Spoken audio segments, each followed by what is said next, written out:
दोनों कर्मचारियों की मौत के बाद सारे इलाके में ये बात फैल गई कि जो बगीचा ब्रिजेश ने बनवाया है वहां पर कोई भूत या साया है, और जो कोई भी वहां जाएगा वो भूत उसे खत्म कर देगा। ये सब सुनकर लोग वहां से गुजरना भी बंद कर देते हैं। उधर जब ब्रिजेश को इस बारे में खबर मिलती है तब वो डर के मारे थर थर कांपने लगता है। नहीं, जरूर ये भूत सुंदर का ही है। अगर मैं वापस वहां गया तो वो मुझे कैसे भी ढूंढकर मार ही डालेगा।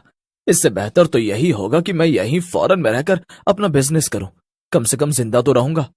ये सोचकर ब्रिजेश वापस ही नहीं लौटता और सुंदर का भूत उसका इंतजार करता रह जाता है।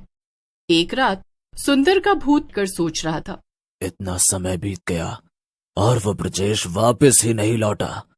अब भला मैं कैसे अपना बदला ले सकूंगा और अपनी आत्मा को शांति दिला सकूंगा। लेकिन मैं तो इस पार्क से बाहर भी नहीं निकल सकता। सिर्फ एक ही तरीका है इस पार्क से बाहर निकलने का। अगर मैं किसी इंसान के शरीर में घुसकर यहाँ से बाहर निकल जाऊं, लेकिन वो भी कहाँ मुमकिन है। रात तो दूर की बात है, मेरे डर से तो कोई यहाँ दिन में भी नहीं गुजरता है।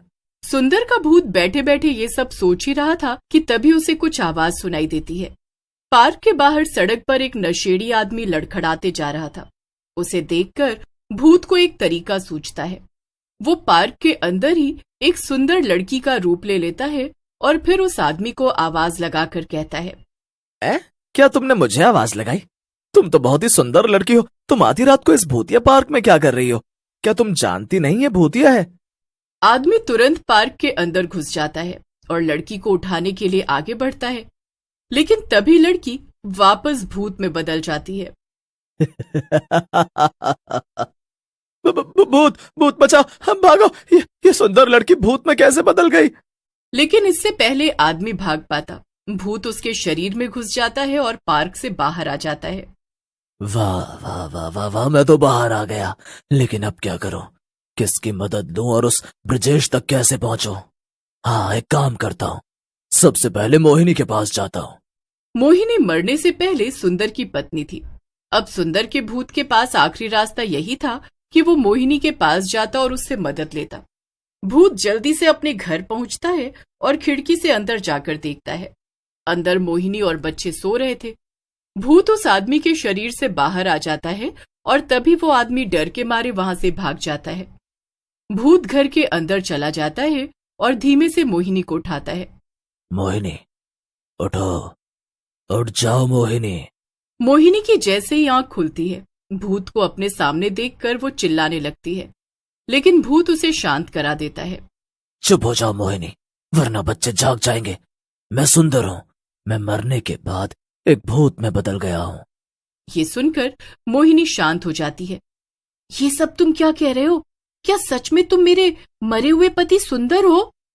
बाहर ले जाकर भूत मोहिनी को सब कुछ बता देता है। भूत की बात सुनकर मोहिनी बहुत परेशान हो जाती है और उससे कहती है, तो अब हमें क्या करना है? ऐसे तो तुम हमेशा भटकते ही रहोगे, और वो ब्रिजेश का बच्चा, वो तो डर के मारे यहाँ वापस आने का नाम ही नहीं ले रहा है। करना क्या है? तुम बस मुझे कुछ समय के लिए अपना शरीर दे दो और अपनी फ्लाइट की टिकट बुक करवा दो फौरन जाने की। अब मैं वहीं जाकर ब्रिजेश को मारूंगा। अरे अरे, तुम तो ऐसे बात कर रहे हो जैसे कि मरने से पहले बड़ी संपत्ति छोड़कर गए हो हमारे पास। यहाँ मैं जैसे तैसे इन बच्चों को पाल रही हूँ, फ्लाइट की टिकट कहाँ से खरीदूं? ओहो, तुम और तुम्हारे ताने। खैर छोड़ो, तुम मुझे अपना शरीर दो, मैं एयरपोर्ट पे लोगों को डराकर टिकट छीन लूंगा। हाँ, ये ठीक रहेगा, तो फिर मुझे मंजूर है, ले लो मेरा शरीर। अगले ही दिन सुंदर का भूत मोहिनी के अंदर घुसकर एयरपोर्ट पहुंच जाता है। सबसे पहले भूत को एक बूढ़ा आदमी दिखता है। भूत उसे रोककर पूछता है, जी क्या आप भी आज फॉरेन जाने वाले हैं फ्लाइट से? जी हाँ, पर क्यों? क्योंकि मुझे वो फ्लाइट की टिकट चाहिए बुड्ढे। चिंता मत कर, तू कल चले जाना, आज मेरा जाना ज्यादा जरूरी है। मोहन के अंदर मौजूद सुंदर का भूत उस बूढ़े आदमी से वो टिकट छीन लेता है और प्लेन में बैठ जाता है। कुछ देर इंतजार करने के बाद वो फॉरेन पहुंच ही जाता है। वहां पहुंचकर मोहिनी जल्दी से ब्रिजेश के ऑफिस जाती है और वहां जाकर उसे ढूंढ। ब्रिजेश फॉरेन में भी पहले की तरह गलत काम कर रहा था और पैसे कमा रहा था। यहाँ पर उसने अपना बहुत बड़ा ऑफिस भी बना लिया था। ब्रिजेश के ऑफिस पहुंचते ही सुंदर का भूत मोहिनी के शरीर से बाहर आ जाता है और ब्रिजेश के सामने चला जाता है। भूत, यहाँ तू जरूर सुंदर है, यानी कि तू यहाँ भी आ गया मुझे मारने। मैं यहाँ भी आ गया, लेकिन चिंता मत कर, मैं तुझे यहाँ नहीं मारूंगा, बल्कि मैं तुझे वापस ले जाने आया हूँ। मैं तुझे उसी पार्क में मारूंगा जहाँ तूने मुझे मारा था, समझ में आया? क्या? नहीं, प्लीज तुम मुझे माफ कर दो। बदले में मैं तुम्हारे परिवार को बहुत सारा पैसा दे दूंगा, जिससे तुम्हारी बीवी बच्चे बहुत अच्छे से जीवन जी सकेंगे। क्या सच में? तो वैसे कितना पैसा दोगे तुम मेरे परिवार को? अरे जितना तुम कहोगे, 10 लाख, 20 लाख, चलो मैं तुम्हारे परिवार को पूरे 50 लाख देने को तैयार हूँ, तुम बस मुझे छोड़ दो। अपने परिवार को इतना सारा पैसा मिलने की बात सुनकर भूत सोच में पड़ जाता है। उसे मोहिनी की कही हुई बात भी याद आ जाती है कि वो कितनी मुश्किल से अपना घर परिवार चला रही है और बच्चों को पढ़ा रही है। वो मन ही मन सोचता है, अगर सच में ऐसा करने से मेरे परिवार को फायदा होगा तो क्या मैं इसे छोड़ दूं? बदले में मुझे बस हमेशा हमेशा के लिए उस पार्क में कैद होकर ही तो रहना पड़ेगा, लेकिन मोहिनी और मेरे बच्चे खुशी खुशी वहां रह पाएंगे। कि क्या सोच रहे हो तुम? तो क्या मैं ये डील फाइनल समझूं? तो फिर मैं अभी के अभी तुम्हारे बैंक अकाउंट में पैसे भिजवा देता हूँ। हाँ, मुझे मंजूर है, पर मेरी एक शर्त है, तुम्हें मेरे साथ वापस तो चलना ही पड़ेगा। मुझे तुमसे एक बहुत जरूरी काम करवाना है। अच्छा, अब फिर ठीक है, मैं वापस चलूंगा, लेकिन बस तुम मुझे मारना मत।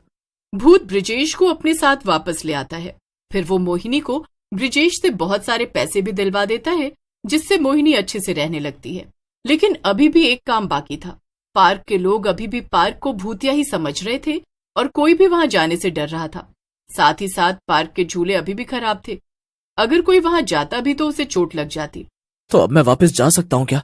मैंने तुम्हारा कहा हुआ सब काम कर दिया है ना, अब मुझे जाने दो, वरना मेरा बहुत बड़ा नुकसान हो जाएगा। नहीं, अभी सारा काम नहीं हुआ है। सबसे जरूरी काम तो अभी बाकी है, और वो है ये पार्क, जिसका काम तुमने शुरू किया था वो अभी भी चालू नहीं हुआ है। इसलिए तुम्हें यहाँ का पहले काम खत्म करना होगा, तभी तुम वापस जा सकते हो।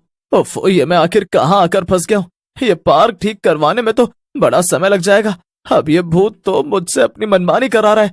अगर अब मैं एक और दिन भी यहाँ रुक गया तो मेरी इतनी बड़ी डील मिस हो जाएगी। अरे क्या बड़बड़ा रहे हो तुम? क्या तुम ये काम नहीं करोगे? अरे नहीं, मैं भला आपको मना कैसे कर सकता हूँ? मैं ये काम करवा दूंगा, लेकिन अभी मुझे जाना ही होगा। अगर तुम चाहो तो मैं इस काम के लिए अपने कुछ आदमी भेज देता हूँ, वो यहाँ आकर सब संभाल लेंगे, लेकिन मेरा जाना बहुत जरूरी है। क्या? क्यों, ऐसा भी क्या काम है तुम्हें वहां फॉरेन में जो तुम्हारा जाना इतना जरूरी है? अरे वो फॉरेन में मैंने एक बहुत बड़ा हॉस्पिटल बनवाने के लिए डील साइन की है। वहां मैं आधे दाम पे हॉस्पिटल बनवा दूंगा, जिससे मेरा और सबका बड़ा फायदा होगा। क्या? मगर ऐसा कैसे? आधे दामों में हॉस्पिटल बनवाने से तो तुम्हारा नुकसान होगा ना?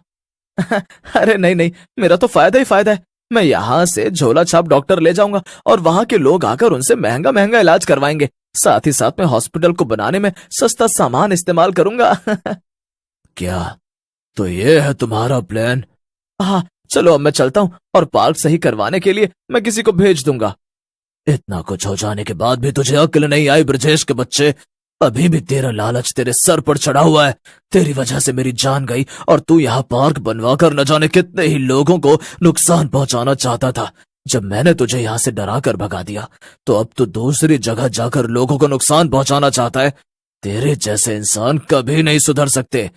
तेरी तो बस एक ही सजा है, मौत। भूत ने गुस्से में ब्रिजेश की गर्दन पकड़ ली और उसे हवा में उड़ा दिया। अरे बाप रे, वो तो मैं मजाक कर रहा था। मुझे माफ कर दो, छोड़ दो मुझे, इस बार छोड़ दो, आइंदा ऐसी गलती कभी नहीं करूंगा। ब्रिजेश बहुत माफी मांगता है, लेकिन भूत इस बार उसकी एक भी नहीं सुनता है और उसका गला दबाकर उसे मार देता है। कितना पापी इंसान था ये। अब इसके मरने से न जाने कितने ही लोगों की जान बच जाएगी। ब्रिजेश के मरते ही सुंदर का भूत भी गायब हो जाता है, क्योंकि अब अपना बदला लेने के बाद उसकी आत्मा को भी शांति मिल गई थी।